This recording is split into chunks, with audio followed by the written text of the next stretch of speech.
గౌరవ సభ్యులు పల్లా రాజేశ్వర రెడ్డి గారు ఇప్పుడు అంటే హౌస్ను మిస్గైడ్ చేస్తుంది కాబట్టి నేను ఇంటర్ఫియర్ అవుతున్నాను.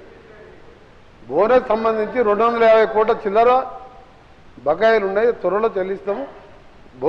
దాంతోపాటు మా నల్గొండ జిల్లాలో అధ్యక్ష ఈ 2 లక్షల రుణమాఫీ 6,746 కోట్ల రూపాయలు ఉమ్మడి నల్గొండ జిల్లాలో 2 లక్షల లోపు రుణమాఫీ అయింది. 54,145 మంది రైతులకు. దాంతోపాటు ఉమ్మడి నల్గొండ జిల్లా 12 కాన్ఫరెన్స్ సంబంధించి చెప్తున్నా.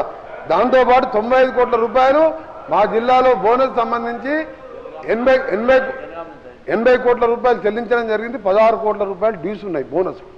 దాంతోపాటు 21,000 కోట్ల రూపాయలు 25 లక్షల మందికి ఒకటే దఫా భారతదేశ చరిత్రలో రుణమాఫీ చేయడం జరిగింది.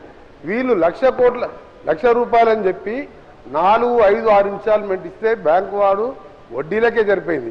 అందుకే దయచేసి మీరు మాట్లాడినప్పుడు కొన్ని చేసిన ప్రభుత్వం చేసిన 2 లక్షల రుణమాఫీ ఏ రాష్ట్ర ప్రభుత్వం చేయలేదు అధ్యక్ష.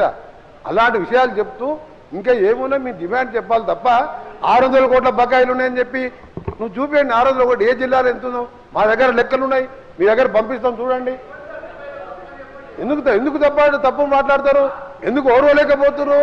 రైతులకు 2 లక్షల రుణమాఫీ ఒక్కసారి చేసి ఇలా దేశ చరిత్రలో ఎవరు చేయని పని చేస్తే మా గౌరవ ముఖ్యమంత్రి గారు, ఫైనాన్స్ మినిస్టర్ గారు ఎంత ఇబ్బందులున్నా 2 లక్షల రుణమాఫీ చేసిను.